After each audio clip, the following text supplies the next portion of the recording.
Hello friends, I am Anuradha Agrawal from Nirmal Sharde classes. बच्चों, हमारे tense की सीरीज में मैं आज आपको प्रेजेंट परफेक्ट टेंस सिखाने जा रही हूँ। प्रेजेंट परफेक्ट टेंस से पहले हमने प्रेजेंट इंडेफिनिट टेंस और प्रेजेंट कंटिन्यूस टेंस हम पढ़ चुके हैं। आप वीडियो को देखें। आप कहेंगे कि मैम आप टेंस तो सिखा रहे हैं पर बहुत जल्दी जल्दी सिखा रहे हैं, आप प्रैक्टिस नहीं करवा रहे। बेटा, प्रैक्टिस के लिए मैं अलग से ही आपको वीडियो बनाऊंगी। अभी यहाँ पर मेरा उद्देश्य सिर्फ इतना है कि टेंस की एक बेसिक नॉलेज मैं आपको दे दूँ और मैं बताऊँ कि correct form of the verb भरने के लिए टेंस जो पढ़े जाते हैं तो उनमें किस किस कीवर्ड का यूज़ किया जाता है। इसलिए मैं बहुत ज़्यादा प्रैक्टिस एक्सरसाइज आप लोगों को नहीं करवा रही हूँ, इसलिए आप उसके लिए मुझे क्षमा करें और इंतज़ार करें नेक्स्ट वीडियो तक के लिए। एक बार मैं कंटिन्यूस इसी तरह से टेंस डाल दूँ, उसके बाद हम बहुत प्रैक्टिस करेंगे। ठीक है, तो present indefinite tense, present perfect tense के लिए पहचान क्या है। हिंदी के वाक्य के अंत में चुका है, चुकी है, चुके हैं तो आप सबने पढ़ा है, और साथ में भी याद रखो लिया है, दिया है, किया है, खाया है, पिया है, आया है, गया है, रोया है। तो इस तरह के आ, ए, ई, ए हैं, इस तरह के वर्ड भी छूटते हैं। तो आप इन चीज़ों पर भी विशेष फोकस रखें। ऐसा नहीं कि चुका है, चुकी है, चुके हैं, है ना। तो आप इन सब चीज़ों का ध्यान रखते हुए अगर आगे बढ़ेंगे तो प्रेजेंट परफेक्ट टेंस आपके लिए बहुत कठिन बिल्कुल भी नहीं होगा। इस टेंस को स्टार्ट करने से पहले स्टूडेंट मैं बता दूं कि सभी स्टूडेंट ये जानते हैं कि प्रेजेंट परफेक्ट टेंस में फॉर और सिंस का यूज नहीं होता है, पर ऐसा नहीं है स्टूडेंट। हम गलत होते हैं जब हम ऐसा सोचते हैं। तो प्रेजेंट परफेक्ट टेंस में भी फॉर और सिंस का यूज होता है टाइम पीरियड के साथ में। ऐसा नहीं है कि प्रेजेंट परफेक्ट कॉन्टिन्यूस या किसी भी परफेक्ट कॉन्टिन्यूस टेंस में ही सिंस और फॉर का यूज होता है। आप इस चीज को अच्छे से सीख लें और समझ लें और अपने दिमाग में फिट कर लें कि सिंस और फॉर का यूज किसी भी परफेक्ट टेंस में भी किया जाता है। तो लेट्स स्टार्ट। तो हम स्टार्ट करते हैं। सबसे पहले अगर मैं बात करूं कि प्रेजेंट परफेक्ट टेंस की हेल्पिंग वर्ब क्या है, तो स्टूडेंट हैज़ और हैव इसकी हेल्पिंग वर्ब है। और मेन वर्ब की अगर हम बात करें तो इसमें थर्ड फॉर्म्स आती है। तो एक बात स्टूडेंट और आती है कि अब तक के जितने भी टेंस पढ़े हमने वर्ब की फर्स्ट फॉर्म का यूज़ किया, वर्ब की फर्स्ट फॉर्म में एस को जोड़ा, या वर्ब की फर्स्ट फॉर्म में हमने आईएनजी जोड़ा। अब आ रहे हैं नई वर्ब की थर्ड फॉर्म।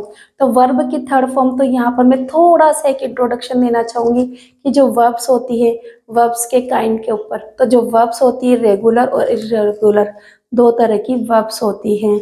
और एक वर्ब का वो फॉर्म होता है जिसमें तीनों ही फॉर्म एक जैसी होती है, जैसे cut cut cut, put put put, and ऐसी बहुत सारी वर्ब्स हैं। और यहाँ पर रेगुलर वर्ब्स का मतलब क्या है, जिसकी सेकेंड और थर्ड फॉर्म सेम होती है, वो आपकी रेगुलर वर्ब्स होती है। जैसे कि cook, cooked, cooked, learn, learned, learned, है ना। आप देखेंगे कि कुछ वर्ब्स होती है ईडी लगाकर बनाई जाती है, कुछ टी लगाकर बनाई जाती है। वो अलग बेसिक कॉन्सेप्ट है, हम किसी दफे और बात करेंगे उसकी। और इरेगुलर वर्ब्स क्या होती है, जिसकी तीनों ही फॉर्म अलग होती है, जैसे कि गो, वेंट, गोन, है ना। इस तरह की वर्ब्स होती हैं। यहाँ हमारा उद्देश्य सिर्फ वर्ब की थर्ड फॉर्म से है फिलहाल, अभी हम उसी की बात करते हैं। तो अगर मैं बात करूँ कि प्रेजेंट परफेक्ट टेंस में जो पॉजिटिव सेंटेंस होते हैं, यानी कि सकारात्मक, जिसे हम अफर्मेटिव सेंटेंस कहते हैं, तो उसका स्ट्रक्चर क्या होता है स्टूडेंट। तो सब्जेक्ट होता है हैज और हैव प्लस वर्ब की थर्ड फॉर्म होती है, बाद में लास्ट में आप फुल स्टॉप सभी में लगा देते हैं। तो यहाँ पर मैंने एक एग्जाम्पल लिखा है, जैसे she has cooked the food, उसने खाना बना, वह खाना बना चुकी है, वह खाना बना चुकी है, मतलब उसका काम खत्म हो चुका है। यहाँ अब वर्तमान में खाने से उसका इतना संबंध है कि खाना उसका बनकर तैयार है। तो इतनी सी बात आप याद रखें कि जो प्रेजेंट परफेक्ट टेंस होता है उसका संबंध पास्ट से भी होता है और वर्तमान प्रेजेंट से भी होता है। पास्ट से काम शुरू होकर प्रेजेंट में आते आते वो काम कंप्लीट हो चुका होता है, पर उसका इफेक्ट अभी भी होता है। इस चीज का आप विशेष रूप से ध्यान रखें। इसके बाद में जैसे मैं कहूँ कि we have completed our work, हमने हमारा काम कंप्लीट कर लिया है, ख़त्म कर लिया है। यहाँ हिंदी लिखने की मैं नहीं समझती कि आप लोगों को ऐसा लगेगा कि ऐसा कैसे हुआ, तो फिर भी मैं बता देती हूँ हैज़ और हैव का यूज़ कहाँ होता है। हैज़ फॉर सिंगुलर और हैव फॉर प्लूरल। तो जितने भी थर्ड पर्सन सिंगुलर वर्ड से, जैसे कि मैंने कहा ही, शी, इट और नेम के साथ में, तो मैंने यहाँ लिखा है he has, she has, it has, Ram has. ऐसे जितने भी प्लूरल वर्ड्स जो आपके बचे हुए हैं, आई को सिंगुलर माना गया है, पर यहाँ पर आई के साथ में भी हैव का यूज़ है। I have, we have, you have, they have, इस तरह से। आप कहेंगे कि मैम आपने ये क्या लिखा? बेटा ही हैज़ को शॉर्ट में लिखा जाता है ही इज़, शी हैज़ को शी इज़, इट हैज़ को इट्स, राम हैज़ को राम्स भी लिखा जाता है। तो आप स्टूडेंट्स ये कहेंगे, तो स्टूडेंट देखिए मैंने यहाँ हिंदी लिख दी है। She has cooked the food, वह खाना बना चुकी है। हम हमारा काम खत्म कर चुके हैं, we have completed our work. फिर यहाँ पर अगर मैं नेगेटिव सेंटेंस की बात करूँ, तो आपको हेल्पिंग वर्ब और मेन वर्ब के बीच में आपको क्या लगाना है? नोट लगाना है। जैसे कि मैं यहाँ से कहूँ, मैंने स्ट्रक्चर लिखा नेगेटिव का सब्जेक्ट, फिर has not, have not plus V3 plus object. Example जैसे लिखा है मैंने, he has not eaten the food, उसने खाना नहीं खाया है। है आ गया ना, उसने खाना नहीं खाया है। ईटन की जगह आप टेकन और हेड का भी यूज कर सकते हैं। आप कहोगे कि हैज के साथ हेड कैसे क्या आ गया? मैम ऐसा कैसे संभव है कि आपने हैज के साथ में हेड, दो हेल्पिंग वर्ब्स का यूज कर दिया? तो डियर स्टूडेंट, ये हैज हेल्पिंग वर्ब है, पर ये हेड मेन वर्ब है, जो खाने से रिलेटेड है, कि उसने खाना खा लिया है। शी हैज हैड फूड, है ना, या he has not had food, जब हम नेगेटिव बनाते हैं तो, है ना। इस चीज का आपको ध्यान रखना है कि उसने खाना नहीं खाया है। इसी तरह से मैंने लिखा I have not learn the pome, मैंने अभी पोम को लर्न नहीं किया है। तो याद करना, लर्न करना, लर्न की थर्ड फॉर्म क्या? लर्नड। इसी तरह से अगर इंट्रोगेटिव सेंटेंस की बात करूँ, तो he has, have plus subject plus V3 plus object और क्वेश्चन मार्क का आपका स्ट्रक्चर बनता है। जैसे कि आप कहेंगे, क्या तुमने अपना पाठ याद कर लिया है? लिया है, है। तो इस तरह से क्या आपने अपना पाठ याद कर लिया है? तो आप क्या बनाएंगे? Have you learn your lesson. सबसे पहले हैव रखा, फिर आपने सब्जेक्ट रखा, फिर वर्ब की थर्ड फॉर्म रखी, फिर ऑब्जेक्ट योर लेसन आपने रखा। इसी तरह से जैसे कहा, क्या सीता ने गाना गाया? या सीता गाना गा चुकी है? क्या सीता गाना गा चुकी है? यस और नो का आंसर देना है। तो आपको हेल्पिंग वर्ब हमेशा आगे निकालनी होती है ना बेटा। आप कहोगे मैम आज आपने हिंदी नहीं लिखी, कोई बात नहीं बेटा, है ना। ये मैंने यहाँ पर इंग्लिश लिख दी और हिंदी मुंह से बोल दी। तो यहाँ पर देखो, है सीता संग अ सॉन्ग, क्या सीता ने एक गाना गाया है। अगर मैं इंट्रोनेगेटिव की बात करूं, तो आप क्या कहेंगे? सबसे पहले आपने क्या लिखा? हैज, हैव, फिर सब्जेक्ट, फिर आपने नोट लगाया, फिर वर्ब की थर्ड फॉर्म और आपने फिर ऑब्जेक्ट लिख लिया। तो आपका बन गया have you not learn your lesson. अब हैज, हैव, नोट तो आपने देख लिया, हैज नोट, हैव नोट, आपको बार बार प्रैक्टिस करनी है। Has note, has note, has note, has note, have note, have note, have note. फिर से he has not, he has not, he has not, she has not, it has not, Ram has not, Sham has not, I have not, we have not, you have not, they have not। और इसी तरह से have not का इसका short form भी होता है, जिसको हम क्या बोलते हैं? hasn't, haven't, है ना। तो इस तरह से भी आप ले सकते हैं। साथ में haven't you learnt your lesson, क्या आपने अपना पाठ याद नहीं किया है? अगर मैंने आपसे कहा कि WH फैमिली के साथ बनाओ, तो स्टूडेंट आपको, जैसे आपने लिख दिया यहाँ पर वोट, क्या लिख दिया? वोट हैव, हैव का H स्मॉल हो जाएगा, है ना। Vote have you learn your, vote have you learn, आपने क्या लर्न कर लिया है? तो स्टूडेंट देखिए, यहाँ पर भी सेम स्ट्रक्चर ही तो चल रहा है ना, जैसा चल रहा है। WH फैमिली का आप मेंबर लगा दे। How have you learn your lesson, आपने अपना पाठ कैसे याद किया? है ना। वॉट हैव यू लर्न, आपने क्या याद कर लिया। तो इस तरह से आप बना सकते हैं, है ना। आगे चलते हैं, मैंने यहाँ पर क्या लिखा। स्टूडेंट आप देखेंगे प्रैक्टिस के लिए हम कुछ पहले यहाँ पर यूजेस देख लेते हैं कि यूजेस क्या कहते हैं। यूजेस यानी कि प्रेजेंट परफेक्ट टेंस का यूज कहाँ कहाँ किया जाता है। तो जैसा कि मैंने आपको बताया कि to express action that have completed just now and are still continue, ऐसे एक्शन जो अभी अभी कंप्लीट हुए है ना और अभी भी जारी हैं। जैसे कि मैंने एग्जाम्पल लिखा है, he has just gonna out, वो अभी अभी बाहर जा चुका है, मतलब वो जा चुका है, अभी घर के अंदर नहीं है और अभी जस्ट गया है। तो यहाँ पर कुछ की वर्ड्स देख ले स्टूडेंट की, जस्ट, रिसेंटली, ऑलरेडी, अभी अभी, हाल ही में, है ना, या पहले ही, इस तरह के वर्ड्स आपको मिलेंगे इस सेंटेंस में। तो यहाँ पर देखो, वह अभी अभी जा चुका है, he has just gonna out. जैसे का I have recently read this note, अभी हाल ही में तो मैंने वो नॉवल पढ़ा है, उसका असर अभी, उसकी स्टोरी अभी भी मेरे दिमाग के अंदर है।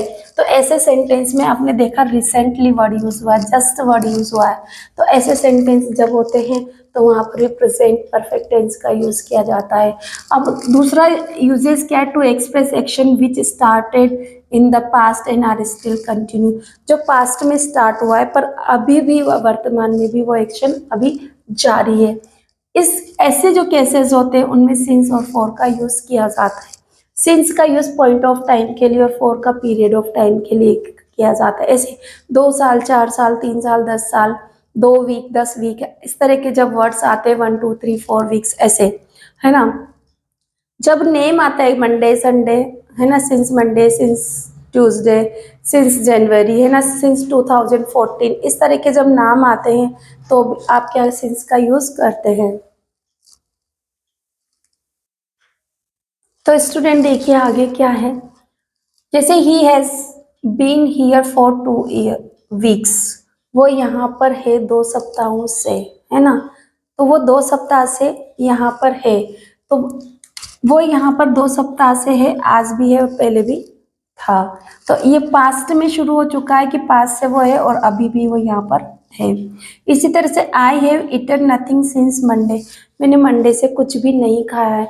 हो सकता है आज थर्सडे हो गया हो सकता है बीमार था वो, तो उसने मंडे से कुछ भी नहीं खाया और अभी भी वो कुछ भी नहीं खा रहा है। तो वर्तमान से प्रेजेंट से उसका रिलेशन होना चाहिए। To express action which have been completed in the past but their effect can be felt in the present, कोई एक्शन पास्ट में हुआ था पर उसका इफेक्ट अभी भी है। जैसे कि हमने देखा यहाँ पर exam, he has cut his finger, उसकी उंगली कट चुकी है ना, कट चुकी है पर उंगली में अभी भी दर्द बाकी है, अभी भी कटे का निशान है, यानी कि प्रेजेंट में उसका रिजल्ट दिखाई दे रहा है। The Chetak express has arrived, Chetak express एक ट्रेन का नाम है, वह आ चुकी है और अभी भी स्टेशन पर है। तो इस तरह से बहुत सारे सेंटेंस है स्टूडेंट जो हमें शो करते हैं कि वर्तमान में अगर किसी का इफेक्ट है और कोई चीज पास्ट में शुरू होकर वर्तमान में भी जारी है तो आप फॉर और सिंस का भी यूज करें, साथ में प्रेजेंट परफेक्ट टेंस का यूज करें। बात आती है कि प्रेजेंट परफेक्ट की बात करते हैं तो काम पूरा हो चुका है, तो ये तो पास्ट सिंपल भी तो होता है ना मैम। हाँ होता है, बिल्कुल होता है बेटा, मैं बिल्कुल मना नहीं करूंगी, पर उसके लिए जैसे yesterday, last week, last Sunday, last month, इस तरह के वर्ड्स आना कंपलसरी है। एडवर्बियल ऑफ टाइम का यूजेस वहाँ पर होगा ही होगा। और यहाँ पर अब मैं आपको बताने जा रही हूँ कि कुछ की वर्ड्स ऐसे हैं जिनका यूज अगर हम देख लें तो सिर्फ देखने मात्र से ही, उन शब्दों को देखने मात्र से ही हम प्रेजेंट परफेक्ट टेंस आसानी से भर सकते हैं। तो देखते हैं, आइए देखते हैं वो वर्ड्स कौन कौन से हैं। तो स्टूडेंट देखिए हम पहुंच चुके हैं आगे आइडेंटिटीज के ऊपर। यहाँ पर कौन कौन से ऐसे कीवर्ड्स हैं जिससे आपको पता लगे कि यही टेंस का यूज हुआ है। तो following adverbial are found in this sentence tense, इस टेंस में कुछ हमें एडवर्ब मिलते हैं, जैसे ऑलरेडी, पहले से, जस्ट अभी, जस्ट नाउ अभी हाल ही में, है ना, जस्ट अभी अभी, रिसेंटली हाल ही में, सो फार, लेटली हाल ही में, ये येट, है ना, फिर भी, this week, month, this year, है ना, और एवर वर्ड भी मिलता है है ना। इस तरह के वर्ड्स अगर हमें दिख जाए तो हमें पक्के से पता लग जाए, देखते हैं कि है ना हमें प्रेजेंट परफेक्ट टेंस ही बनना है। जैसे कि मैंने एक एग्जांपल दिया है, he has saved ₹2000 this week, तो आपको मिल गया है दिस वीक, तो आपको सीधा सा देखते ही आपको ये लगा देनी है। ऐसे ही माई सिस्टर, एग्जाम्पल ही एग्जाम्पल है स्टूडेंट, यहाँ पर मैंने कुछ एग्जाम्पल्स दिए हुए हैं। My sister has not got up yet, मेरी सिस्टर अभी तक भी नहीं उठी है ना। तो यहाँ पर भी देखो यट लगा हुआ है, अगर आपको यट दिख जाए, सो फार दिख जाए, तो मैक्सिमम टाइम पर नेगेटिव सेंटेंस में ही इनका यूज होता है। कभी कभी आपको पॉजिटिव में भी देखने को मिल जाता है, पर आपको ये ध्यान रखना है कि ज़्यादातर नेगेटिव सेंटेंस में यट और सो फार का यूज नेगेटिव सेंटेंस में किया जाता है। जैसे have you seen my mother lately, है ना, ही हैज़ नॉट कम सो फार, वो अभी तक भी नहीं आया है क्या, तुमने मेरी माँ को अभी हाल ही में देखा है क्या, इस तरह का आपने देखा है। अब प्रैक्टिस एक्सरसाइज में देख लेते कि कैसे कैसे आता है। तो यू ऑलरेडी हर, अब आपको कुछ नहीं देखना, ऑलरेडी दिखा तो आपको इन्फॉर्म की भरना है, तो यू के साथ में आपने पढ़ा यू है, और इन्फॉर्म की थर्ड फॉर्म क्या होगी, इन्फॉर्म्ड, है ना। इसी तरह से आपको भरते जाना है। तो स्टूडेंट देखिए, हम यहाँ पर सेकंड वाले पे you ever war and peace, यहाँ पर लिखा है रीड। क्या आपने कभी पढ़ा है क्या, मतलब आपने पढ़ा है वॉर एंड पीस के बारे में, है ना। तो यहाँ पर क्या यू के साथ में हैव आएगा, एवर वर्ड देखा और आप भर दो बस एवर, और रीड, रीड की थर्ड फॉर्म भी रेड, रीड रेड रेड, है ना। तो मैं यहाँ पर डी और ये यहाँ पर ऐसे कर देती हूँ, ठीक है। अब आई हर सिंस मंडे, अब देखो मैं उससे मंडे से नहीं मिली हूँ, मैंने उसे मंडे से नहीं देखा, ये तो अर्थ निकल रहा है ना। तो नोट सी, तो हम क्या भरेंगे, सिंस मंडे, है ना। अब आपसे मैंने उसको नहीं देख रही हूँ, मंडे से नहीं देख रही हूँ, मैंने उसे मंडे से नहीं देखा है ना। तो आप क्या लिखेंगे, I have not seen her since Monday, मैंने उसे मंडे से नहीं देखा है। अनु फ्रॉम अजमेर यट, देखो यट आ गया आपका, आपको कीवर्ड मिल चुका है, तो आप क्या नोट रिटर्न, देखो यट आ गया ना नेगेटिव सेंटेंस के साथ में। तो अनु सिंगुलर तो क्या होगा, हैज, फिर नॉट, और रिटर्न की थर्ड फॉर्म क्या होगी, रिटर्न। तो स्टूडेंट देखो हमने यहाँ लिखा Anu has not return from Ajmer yet, अभी तक भी वो अजमेर से नहीं आई है अनु। तो इस तरह से येट लिखा, सो फार देखा आपने, है ना, लेटली येट, है ना, जस्ट नाउ रिसेंटली ऑलरेडी। तो ये वर्ड्स तो स्टूडेंट आपको याद करने ही होंगे, तभी आप correct form of the verb होगे। Already just, just now, recently recently, so far lately, so far lately, yet, this week, this month, this year, ever, इस तरह के वर्ड्स यदि आपको मिल जाते हैं तो आप सिर्फ बिना हिंदी ट्रांसलेशन के भी आप आसानी से आप वर्ब्स भर सकते हैं। और इस तरह से मैंने आपको टेंस का, प्रेजेंट परफेक्ट टेंस में किस तरह से कीवर्ड से टेंस भरे जाते हैं एक बेसिक नॉलेज मैंने आपको यहाँ प्रोवाइड करी। Thank you for watching my channel, और बने रहिए और पढ़ते रहिए English grammar with Anuradha ma'am. Thank you.